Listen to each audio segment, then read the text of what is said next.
honestly running really good, but it's got a real bad throttle hang issue. You can probably hear. That would be because the long-term fuel trims are off, but that's why we're logging. So we'll get this done, and then we'll have a look at the logs back at the house, send them over to my buddy Andy, who's the tuner on the car, and he'll make adjustments to everything, and we can get this throttle hang issue fixed. But yeah, so we got the laptop here, logging. My awesome wife here is holding it for us while we drive, and we're being obnoxious to everybody right here. Wow, this person's Go. There we go.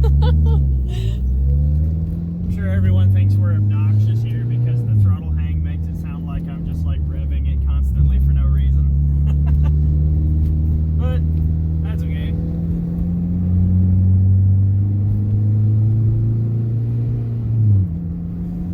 I got a pull or two in earlier to I'm of the school of thought that early on when you first get the engine going, you should do a pull or two as long as your tune is good for it, to help seat the rings, and then kind of just drive normally like you're in town for the rest of the break-in. But so yeah, I did a couple of full throttle pulls. AFRs look really good. We really only had to modify the VE table for the 2-liter because I mean nothing else really changed. We just went from a 2.3 liter down to a 2-liter. So we had to do a little adjusting to the volumetric efficiency table for the speed density, and we'll probably have to do some slight touch-ups to the fueling table and the timing table. But honestly, it looks really good. I don't get any knock or anything. So, and you know, it's on the richer side because it was tuned for a 2.3. So that's not a bad thing. But as you can see on the wideband here, everything looks good as far as just cruising. Our open loop is working really well. So yeah, I think we're going to be pretty good for the break-in here. As soon as we can get the throttle hang issue fixed, I think we're pretty much good to drive. We had some issues with the water pump when I first got the engine together. I ended up having to take the whole timing side back apart because the water pump was leaking. I couldn't figure out what was going on. I went through 2 gaskets before I took the pump, and we put it on a plate of glass and found out that the pump would rock.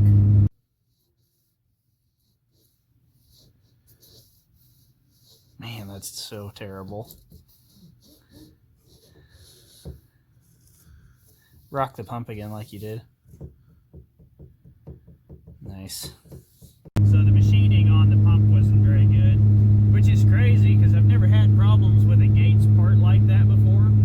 But, you know, I guess it happens once in a while. But that same plate of glass and a sheet of 180 grit sandpaper took care of it pretty quick, and after that it sealed right up and we didn't have any more issues with it. So it held about 19 psi with my pressure tester and held it for about 30 minutes, which is good. So you can hear we're kind of rev bouncing a little bit because the idle is actually set to like 900, I believe. So, but you'll have that when your VE table's off, or when your fuel trims are not quite right. So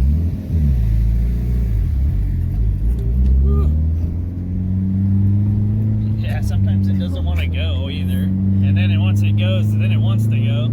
It's kind of hard to drive. It makes it seem like you don't know what you're doing. You could argue I don't, but it is what it is. We might be able to get one quick pull in on the street that we're going to turn on up ahead here. Excuse me.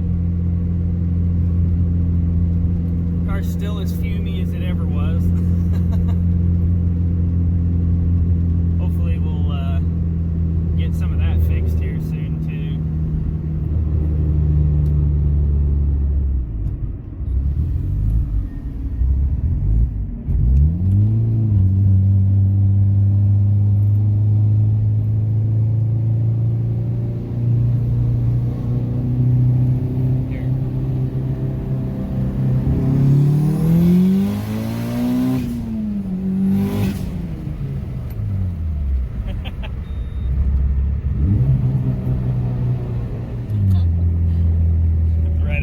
Corvette.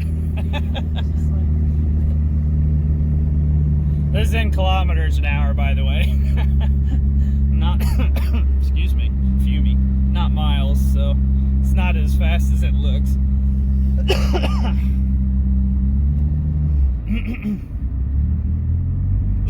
Does he not have a plate on that car?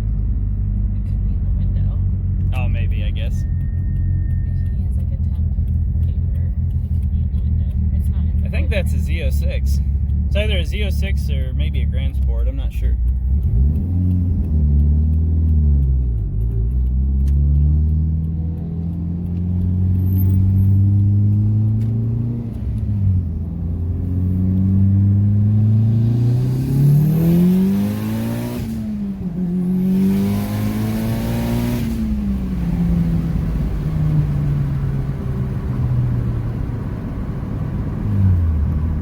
Not too shabby. I'm real happy with that. So, as long as she holds through, pretty much that's about it for the poles until the break-in's over. But yeah, we'll get through the break-in and do an oil change on it and have a look through, make sure everything looks okay. Some metal in the oil is normal for the first oil change, so I fully expect to see that. But as long as nothing too major, I think we'll be all right. So, but yeah, we'll verify all of our gearbox and transfer case oil levels. They should be fine. But you know, just stuff that you do after you've driven it for the initial couple of miles. So it looks like we've put about, let's see, 30 kilometers on it. Not quite 30, 28. So not too many miles yet. So we're still early on, but yeah, I think we're pretty good. So hopefully, once we get this fuel trim sorted out, we'll do a couple adjustments to the map just to lean it out a little bit more, and I think we'll be good. But anyway, I think that's all we got for you guys right now. So yeah, it's running. Everything seems to be pretty solid with it. So yeah, it's exciting. Anyway, we'll see you guys next time.